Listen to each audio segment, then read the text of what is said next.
Selamat siang, bertemu lagi kali ini dengan Pak Kristo.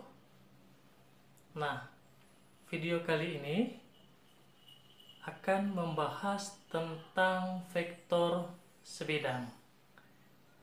Ada 3 yang akan kita pelajari. Yang pertama adalah pengertian dari besaran vektor. Yang kedua, itu bagaimana cara penulisan dan penggambaran vektor. Yang ketiga, itu adalah bagaimana cara menjumlahkan atau mengurangkan vektor. Nah, kita mulai dari yang pertama terlebih dahulu. Apa sih itu besaran vektor? Pada pelajaran sebelumnya, kita sudah membahas tentang besaran skalar dan besaran vektor. Nah, besaran skalar itu adalah besaran yang hanya memiliki nilai. Contohnya, ada panjang, ada luas, ada volume.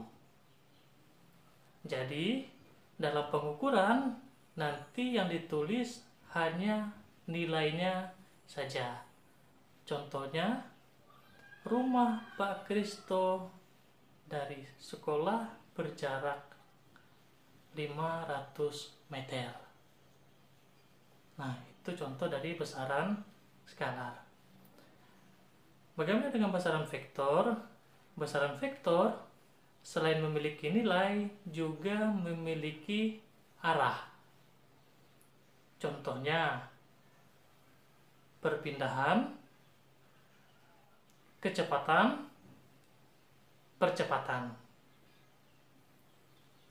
Nah, jadi dalam pengukuran nanti akan ditulis selain nilai juga terdapat arahnya. Contohnya seperti ini.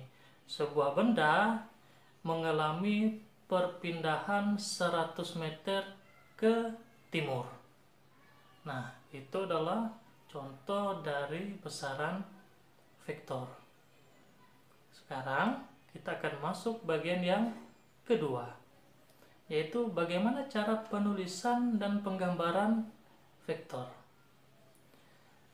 Nah, yang pertama, menulis vektor itu biasanya menggunakan huruf kecil yang di atasnya diberi anak panah. Nah, menggambarnya bagaimana? Menggambarnya itu diberi garis lurus yang ujungnya ada arah panah. Nah, panjang garis itu menunjukkan berapa besar vektor itu, sedangkan arah panahnya itu menunjukkan arah vektor itu kemana. Nah, itu adalah cara menulis dan menggambar vektor. Bagian ketiga yang akan kita pelajari pada hari ini adalah bagaimana cara penjumlahan dan pengurangan vektor.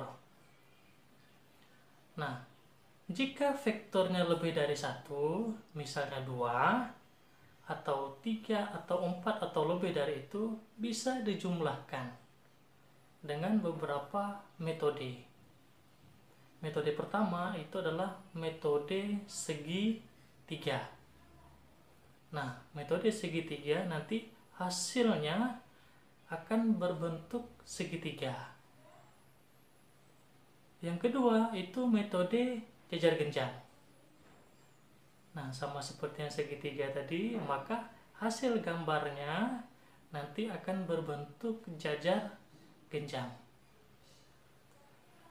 Metode segitiga dan metode jajar genjang ini hanya bisa atau dipakai untuk menjumlahkan 2 vektor saja.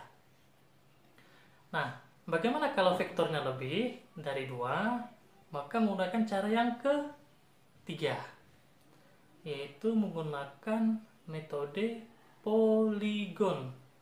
Nah, metode poligon ini bisa 3, 4, 5 atau lebih buah vektor. Nah, itu cara menjumlahkannya. Bagaimana cara mengurangkannya? Sama dengan metode menjumlahkan, dia bisa pakai metode segitiga, bisa pakai metode jajar genjang kalau dia dua buah vektor, atau dia menggunakan metode polygon.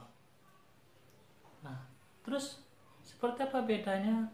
Bedanya ketika ada vektor yang akan dikurangkan, maka tanda panahnya atau arah panahnya itu akan berbalik. Contohnya, jika vektor A-nya ke arah kanan, ditambah vektor B-nya ke arah atas, nah, maka dia bisa dijumlahkan langsung. Kalau dia dikurang, maka vektor B yang tadi ke arah atas itu akan berbalik arah menjadi arahnya ke bawah.